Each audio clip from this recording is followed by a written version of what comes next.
Comment augmenter ta capacité d'emprunt pour atteindre des sommets? Est-ce que c'est possible de repousser les limites bancaires traditionnelles imposées par les banques? C'est le sujet que je te propose de traiter avec toi aujourd'hui. Alors bienvenue à toi sur ce nouveau podcast. Si tu ne me connais pas encore, je m'appelle Baptiste Joly, je suis investisseur immobilier et je suis le président de Richard Group Investment, une entreprise qui a pour vocation de t'aider à investir dans l'immobilier à haut rendement en supprimant le risque, en accédant justement à ce type d'investissement qui est peu maîtrisé sans aucun risque et en optimisant chacune des étapes du process qui va te permettre d'atteindre tes objectifs. Donc dans ce nouvel épisode du podcast, je vais essayer de te donner des conseils pratiques pour te permettre d'augmenter ta capacité d'emprunt. Alors pourquoi est-ce important de pouvoir emprunter davantage? Comment faut-il s'y prendre? Sans plus tarder, entrons dans le vif du sujet. Alors pourquoi faut-il augmenter sa capacité d'emprunt? Tu le sais déjà certainement, mais la stratégie que je préconise, elle est relativement simple. Pour investir dans un bien immobilier, on utilise un effet de levier qui est l'effet de levier bancaire. On emprunte la somme nécessaire à l'acquisition immobilière à la banque. C'est-à-dire qu'on emprunte la totalité de la somme à la banque, ainsi que les frais de notaire, les travaux, le mobilier aussi, si tu fais de la location meublée, ce qui sera à peu près 90% des opérations que tu vas faire dans l'immobilier à haut rendement. Et c'est l'argent emprunté qui sert à acheter le bien. Et en conséquence, on génère du cash flow positif. Maintenant, il y a une limite à ce système. La banque ne va pas te prêter de l'argent indéfiniment. Il y a la règle des 33% d'endettement, les nouvelles mesures du Conseil de haute sécurité financière, le passage à 35%, l'assouplissement des conditions d'obtention du crédit. Bref, c'est le moment idéal pour se lancer parce que on vient de passer de 33 à 35% de taux d'endettement, 15% des dossiers pouvaient le dépasser. Aujourd'hui, on est à 20% des dossiers. On a du coup un assouplissement des conditions d'obtention de crédit et on a même une baisse des taux d'emprunt. Tu n'as jamais pu emprunter aussi peu cher, j'ai envie de dire. On te prête l'argent quasiment gratuitement aujourd'hui. C'est le meilleur moyen justement pour mettre en place un effet de levier, mais tu peux être limité si tu as un petit revenu, si tu n'investis pas dans le haut rendement, si tu as déjà investi dans de l'immobilier à rendement moyen ou faible, ou si tu as des crédits conso et tout ça. Donc bon, déjà, la première des choses, bien entendu, je ne l'ai pas noté en fait dans mes petites notes pour aujourd'hui, mais je vais quand même le rappeler avant d'entrer du coup dans le vif du sujet avec les trois techniques, les trois actions que je te propose aujourd'hui. On peut dire qu'il y en a quatre et la première, ce serait d'assainir tes finances. Ce n'est pas une stratégie miracle, c'est juste quelque chose de logique, mais tu te dois justement de supprimer tes crédits conso, d'épargner un minimum pour montrer que tu finis dans le vert, de ne pas être à découvert, de ne pas justement acheter tes télés en 20 fois, même si c'est du sans frais, et de baisser tes charges et d'augmenter tes rentrées d'argent. Tu augmentes tes rentrées d'argent en allant par exemple négocier une augmentation de salaire ou en changeant de travail si c'est possible. Ça ne l'est peut-être pas, mais ça l'est peut-être aussi. Ou en prenant des postes à plus forte responsabilité, en t'investissant peut-être plus dans la vie justement de ta boîte aujourd'hui. Ça va être de baisser les charges en faisant des renégociations d'assurance, de box internet, de forfait téléphonique, gaz, les assurances maison, voiture, enfin ouais, tous les trucs que tu peux négocier en fait. Tu le notes dans un tableau Excel, t'appelles, tu négocies, tu trouves des solutions. Il y a plein de comparateurs aujourd'hui, c'est relativement simple. Je te propose maintenant de voir les trois techniques justement que je t'ai préparées pour augmenter ta capacité d'emprunt. Donc la première, c'est de t'associer en fait. La première, c'est de t'associer et c'est super important justement d'aller en fait creuser la piste de l'association, puisqu'aujourd'hui, si tu es limité parce que tu as peut-être trop de crédit ou parce que tu n'as pas acheté dans de l'immobilier assez rentable et que tu ne peux pas revendre, par exemple, c'est du neuf, sinon tu perds l'avantage fiscal ou que tu as juste un petit revenu et que la banque te bloque, ça peut être stratégique justement d'acquérir les compétences liées et enfin, nécessaires liées à l'investissement immobilier à haut rendement et derrière, d'aller justement trouver quelqu'un qui a une situation stable, un CDI avec des bons revenus, sans crédit ou avec un taux d'endettement qui est intéressant, donc faible, et de t'associer avec cette personne en SCI en 50-50. La SCI, elle va voir que toi, ils ne vont pas le voir, mais la banque va voir que tu as l'expertise, tu vas trouver un bien à haut rendement et vous serez deux. On analyse la situation globale et au final, eh bien, il y aura une personne qui a un CDI l'opération sera finançable, tout simplement. Et donc, elle sera finançable parce que tu t'es associé avec quelqu'un qui a une situation stable et toi, tu as ramené l'expertise. Tu as l'expertise, elle a la situation.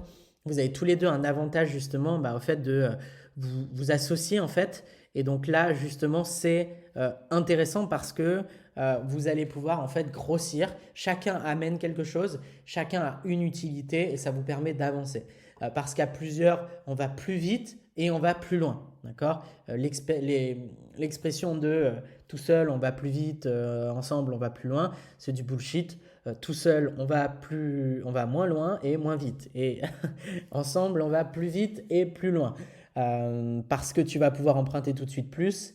Et il y a peut-être cette objection que tu es en train de te mettre dans la tête de oui, mais je vais avoir que 50% du cash flow et de la valorisation de patrimoine. Mais peut-être qu'aujourd'hui, t'associer, ça te permet d'aller sur des opérations 3 fois plus importantes. Peut-être que ça te permet d'aller sur des opérations 2 fois plus importantes. Peut-être juste que ça te permet d'investir. Donc, vaut mieux faire les choses et avoir 50% que rien du tout. Et vaut mieux avoir 50% d'une opération à 200 000 qui génère, je sais pas, 800 euros de cash flow que 100% d'une opération à 100 000 qui génère 400, puisque eh bien, les 200 000 pour 800 te permettront, une fois réinvesti, de grossir plus vite puisque tu t'associes avec quelqu'un qui a une belle situation. Ça, c'est la première solution qui est vraiment très puissante. La deuxième solution, c'est d'utiliser le cash flow en fait, que tu as dégagé pour le réinjecter justement dans le remboursement anticipé de ton prêt. Ok, donc ça pour moi c'est vraiment puissant, c'est ce qui te permet en fait de grossir rapidement. On appelle ça du debt killing, c'est le fait justement d'aller supprimer la dette par l'excédent que tu vas générer avec ton bien immobilier.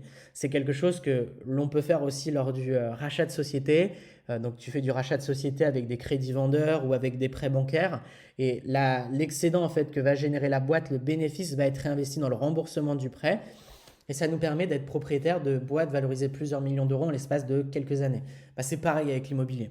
Tu prends l'excédent et tu le réinvestis dans le remboursement anticipé de ton prêt. Ça permet à ton banquier d'être plus permissif et de t'octroyer à nouveau un crédit pour un nouvel investissement parce que justement, tu vas te créer du patrimoine net plus rapidement au lieu d'utiliser en fait ce cash flow tout de suite à court terme pour vivre. Tu vas te priver à court terme pour utiliser ce cash flow, le mettre dans le remboursement anticipé de ton prêt et donc d'être propriétaire plus rapidement. Et donc là, tu peux le booster justement avec des reports de prêt, des reports de crédit, ce qui te permet justement, sur l'horizon souvent 24 mois, donc 2 ans, et souvent sur des reports de prêt partiels, donc tu payes quand même les intérêts et l'assurance, de mettre beaucoup de côté avec ce report plus le cash flow que tu fais habituellement et de mettre en place des remboursements justement qui sont importants tout de suite et donc d'être propriétaire d'une partie du bien en net rapidement. Au lieu d'attendre 20 ans pour être propriétaire, tu vas pouvoir l'être en 6, 7, 8 ans peut-être, ce qui te permet d'aller plus loin. Et même si tu es à la 4e année, il te reste la moitié en crédit et tu as la moitié qui est payée en net. Donc c'est une moitié peut-être de 200 000, donc 100 000 euros de patrimoine net que tu peux mettre en avant à la banque avec justement un tableau d'amortissement des opérations que tu as pu faire dans l'immobilier, ce qui te permet de voir qu'est-ce qui te reste en crédit, qu'est-ce que tu as comme patrimoine net et donc de rassurer la banque et d'augmenter cette capacité d'emprunt. Tu vois, c'est en cela qu'il est important en fait d'avoir une vision et des objectifs. D'ailleurs, je t'en avais parlé lors des podcasts là précédents que j'avais fait. Je te parle de la vision, je te parle des objectifs et je te parle de l'importance de tout ça. Mais lorsque tu commences à toucher du cash flow, il y a des investisseurs en fait qui en profitent tout de suite et qui se mettent à dépenser cet argent. Et c'est pas mal, c'est pas une mauvaise chose, c'est pas une erreur. Et je peux tout à fait comprendre qu'on veuille se récompenser et en profiter. Maintenant, si ton objectif c'est d'être libre financièrement, c'est plutôt préférable d'utiliser cet argent pour augmenter ta force de frappe. Et en remboursant une partie de ton emprunt, tu vas pouvoir justement multiplier les opérations. Ta capacité d'emprunt, elle augmentera. Tu pourras être positionné sur des nouveaux investissements qui, à leur tour, te dégageront des revenus passifs mensuels. Intéressant. Et donc voilà, tu as un effet cumulé qui est assez important. La troisième stratégie que je voulais te mettre en avant, c'est la continuité de cette deuxième stratégie, un peu différente. C'est ce qui te permet en fait de te développer rapidement. C'est la stratégie que j'appelle la stratégie du réinvestissement. Même si on aurait pu appeler la stratégie 2 que je viens de te présenter le réinvestissement, la 3 est plus aboutie et c'est vraiment adapté justement aux personnes qui veulent aller vite mais qui veulent se créer un patrimoine vraiment conséquent. Ça va être aussi le principe de réinjection en fait de son cash flow dans le remboursement anticipé du prêt. Mais en fait, tu vas prendre des reports de crédit. Donc sur chaque opération, voilà, sur un bien classique, tu vas peut-être pouvoir mettre 15-20 000 euros de côté en l'espace de 2 ans de report. Et ces 15-20 000 euros de côté, tu vas les mettre dans un apport pour un nouveau bien.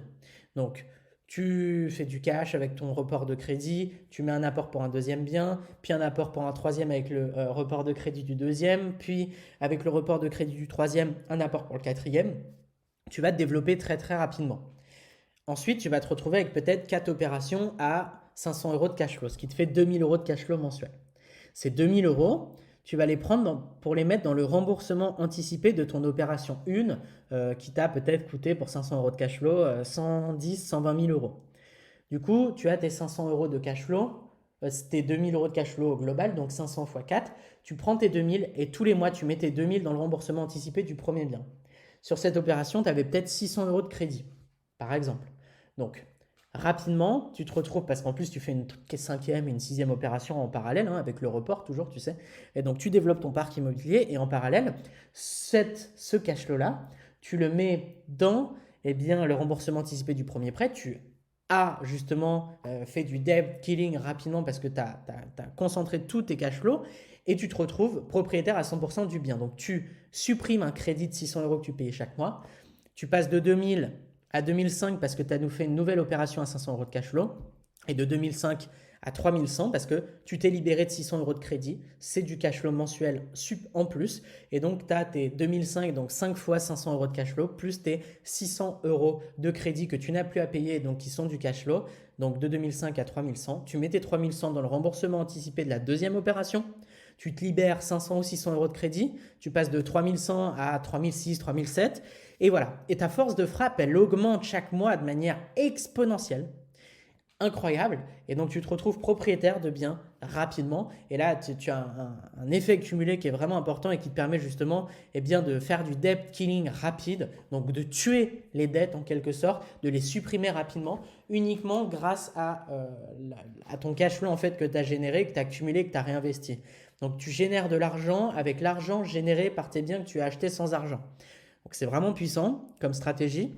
Moi, c'est ce que je te recommande si tu veux rapidement monter à 1 million d'euros de valorisation de patrimoine. C'est pour moi la meilleure stratégie aujourd'hui pour se développer rapidement. Voilà, en conclusion, avec ce podcast, et c'était là en fait tout l'objectif, je pense que tu l'as compris, mais c'est possible d'augmenter ta capacité d'emprunt. Il suffit juste de mettre en place les bonnes stratégies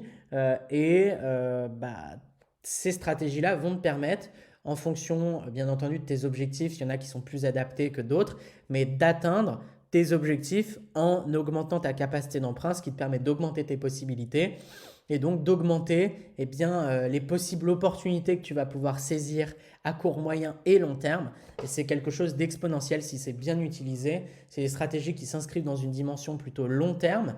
Et donc, c'est vraiment intéressant si tu veux et tu es OK pour réinvestir et donc que tu veux atteindre des objectifs importants. Alors, en tout cas, c'était un plaisir de te partager toute cette valeur. Si tu as des questions, tu peux les poser dans les commentaires et j'y répondrai avec grand plaisir dans un podcast ou à l'écrit. Il n'y a pas de souci, ce sera avec grand plaisir aussi. Si tu veux aller plus loin, tu as la possibilité de t'inscrire à la masterclass et tu as le lien dans la description, les 9 étapes pour te créer une retraite anticipée avec l'immobilier à haut rendement. Donc là, je t'explique justement la méthode qu'on applique dans l'accompagnement personnalisé. Et si tu es déjà au clair là-dessus et que tu veux qu'on travaille ensemble avec moi-même, mais aussi mon équipe, parce que Richard Group Investment, aujourd'hui, c'est tout un écosystème, toute une culture d'entreprise forte et aussi cette culture justement du 100% de réussite et de l'ultra personnalisé. On est du coup entouré d'experts, que ce soit des fiscalistes, des architectes d'intérieur, des courtiers, des agents IMO pour du off-market, des notaires, des artisans et en interne, des experts prospection, des experts banque, des experts travaux, des fiscalistes, etc. etc. Donc, c'est vraiment lourd si tu veux justement avancer rapidement. Et donc là, tu as la possibilité Et ce sera le deuxième lien, de réserver un appel avec un de nos conseillers pour qu'on puisse analyser ta situation, voir les résultats qu'on peut créer ensemble et comment est-ce que ça se met en place justement. Et donc là, ce sera un réel plaisir aussi que de t'accompagner dans cette prise de décision et pourquoi pas du coup travailler ensemble vers l'atteinte de tes objectifs en mettant en place ce type de stratégie. Donc la seule condition pour réserver un appel, c'est d'avoir une situation stable, bien entendu, parce qu'on n'est pas non plus magicien. Si tu as 4 crédits conso, que tu es justement sans travail et que tu as justement une mauvaise situation financière pour laquelle tu finis toujours à découvert, je ne vais pas et nous n'allons pas s'engager dans une réussite qui est contractualisée parce qu'aujourd'hui on est sur 100% de réussite, mais c'est aussi parce qu'on sélectionne les personnes avec qui l'on travaille. On ne va pas te vendre un accompagnement si on ne peut pas t'aider puisque tu le sais, on est organisme de formation agréé par l'État aujourd'hui, on fait des garanties qui sont contractualisées, on a 100% de réussite, tu pars avec un bien à minimum 10% de rentabilité brute, une acquisition dans les 6 mois et si dans les 3 mois tu n'as pas trouvé ton bien à haut rendement, donc à plus de 10%, alors que tu as appliqué nos stratégies, on te rembourse. Donc au niveau garantie, c'est super bordé, tu es vraiment protégé. Aujourd'hui, le client chez nous est protégé. L'objectif, c'est de faire une inversion du risque pour te montrer que on est 100% convaincu de ce que l'on propose aujourd'hui et que le risque, c'est nous qui le prenons, c'est pas toi. Voilà, donc tu as tous ces liens dans la description. Je te dis à très vite pour un prochain podcast. C'était Baptiste. Ciao, ciao.